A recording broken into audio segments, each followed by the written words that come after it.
আল্লাহু আকবার ধ্বনির সাথে ভেসে আসছে মুয়াজ্জিনের কান্না। ইসরায়েলি হামলায় বিধ্বস্ত গাজার আকাশে ফজরের আজান ছড়িয়ে পড়লেও তাতে মিশে আছে শোক, ব্যথা আর বেদনার সুর। পবিত্র রমজান মাসে সেহরির সময় যখন গাজার মানুষ মুখে খাবার তুলতে যাচ্ছিল, তখনই ইসরায়েলে যুদ্ধবিমান থেকে বোমা বর্ষিত হয়। সেই শুরু এখনও থামেনি ধ্বংসযজ্ঞ।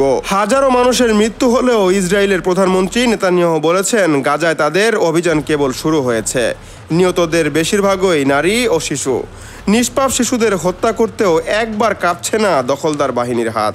ধ্বংসস্তূপে পরিণত হওয়া গাজায় ক্লান্ত বিধ্বস্ত মানুষ এখন নীরব।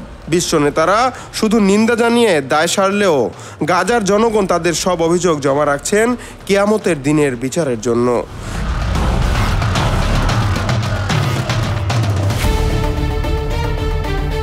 কিন্তু প্রশ্ন থেকে যায়, এসব নিষ্পাপ শিশুর কি দোষ?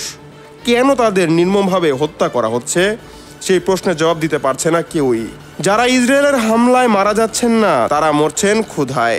1 মাসের বেশি সময় ধরে গাজাকে সম্পূর্ণ অবরুদ্ধ রেখে সব ধরনের খাদ্য ও জরুরি পণ্য সরবরাহ বন্ধ রেখেছে ইসরায়েল।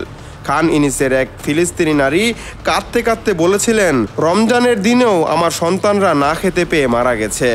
যেভাবে আমার সন্তানদের মরতে হয়েছে, একদিন ঠিক সেই ভাগ্যই ভোগ করবে নেতানিয়াহুর সন্তানেরা। ধ্বংসযজ্ঞের এই ভয়াবহতায় কাঁদছে গাজাবাসী, আর তাদের কান্না ছড়িয়ে পড়েছে গোটা বিশ্বে।